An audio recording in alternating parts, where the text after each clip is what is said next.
이번에는 두 번째 전용면적 실평수 또는 실면적에 대해서 살펴보도록 하겠습니다. 신축 빌라 매매 시에 자주 묻는 그 질문 중에 하나가 왜 빌라는 평형이 다른가? A 빌라 갔을 때하고 B 빌라 갔을 때하고 C 빌라 갔을 때하고 같은 30평형대라고 하는데 그 크기가 다 다릅니다. 그래서 왜 평형은 다 30평형이라고 하는데 크기가 다른가? 이렇게 많이 물으신 분들 계시고 궁금해 하시는 분들이 많이 계십니다. 그래서 전용면적, 실평수, 실면적에 대해서 좀 아셔야 되는데요. 사실 평형이라고 하는 것은 빌라에서는 약간의 뻥튀기가 좀 많이 있습니다. 아무래도 분양하는 분들 입장에서는 조금 넓게 설명을 해야 사람들도 많이 오고 또 판매를 할 수 있기 때문에 약간의 그런 부분들이 있는데요. 그래서 빌라를 구입하실 때는 몇 평입니까? 라고 물어보시는 것보다는 전용면적과 실면적 또는 실평수를 물어보시는 게 좋습니다. 그럼 전용면적은 어떤 것이냐? 이 그림에서 설명을 드리겠습니다. 이게 한 호수의 집이라고 하면은 이 빨간 부분이 서비스 면적입니다. 발코니가 되어 있는 거죠. 발코니 부분입니다. 여기 이 부분들을 발코니 부분을 뺀 나머지 방이나 현관이나 거실이나 주방이나 화장실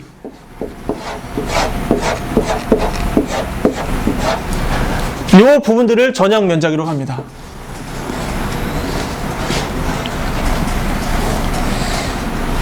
이 부분이 전용 면적입니다. 그래서 등기부 등본상에 올라갈 때는 이 전용 면적만 올라가게 됩니다. 이 발코니 부분 서비스 면적을 뺀 나머지 부분만 등기부 등본에 올라가게 됩니다. 그래서 이게 전용 면적이 되는 것이고요. 그 다음에 실평수, 실면적이라고 하는 것은 이 발코니 부분, 확장된 부분까지 다 합치게 됩니다. 예를 들면은 지금 여기 발코니 한 군데만 남겨놓고 나머지 다 확장을 했습니다. 실평수는 이 확장된 부분까지 포함된 그 평수를 말합니다. 전용 면적은 서비스 면적인 서비스 면적을 뺀 나머지 부분이 전용 면적이고 등기부 등본상에 올라가는 것이고요. 실평수 또는 실면적은 이 확장된 발코니 부분까지 합친 면적을 말합니다. 그래서 보통 우리가 매매를 할 때는 이 전용 면적이 아니라 실평수를 기준으로 해서 많이 매매가 이루어지게 됩니다. 집이 얼만큼 크냐에 따라서 매매가가 달라지기도 합니다. 전용 면적은 어느 때 필요하냐면 대출 받을 때, 전용 면적은 은행에서 대출 받을 때 영향을 미치고요. 실면적은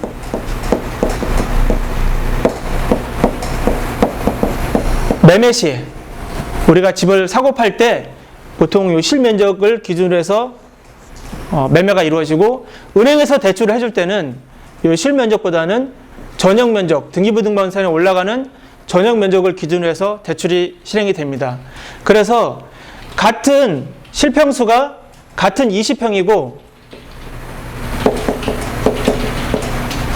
실평수가 같은 20평이고 분양가가 같은 2억이라고 하더라도 A라는 빌라는 전용 면적이 15평, B라는 빌라는 전용 면적이 13평, 다른 모든 위치나 구조나 크기나 다른 모든 조건이 같다고 했을 때 A라는 빌라는 전용 면적이 15평이고 B라는 빌라는 전용 면적이 13평이면 같은 실평수 20평의 분양가가 같은 2억이라고 하더라도 은행에서 봤을 때는 전용 면적 15평인 A라는 빌라에다가 대출을 더 많이 해주게 됩니다.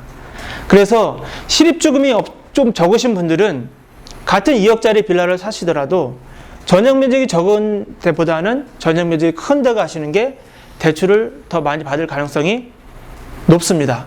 이것이 100% 다 적용되는 건 아니지만 전용 면적이 큰 집이 대출 받을 때 더 유리하다는 것은 참고하시기 바라겠습니다.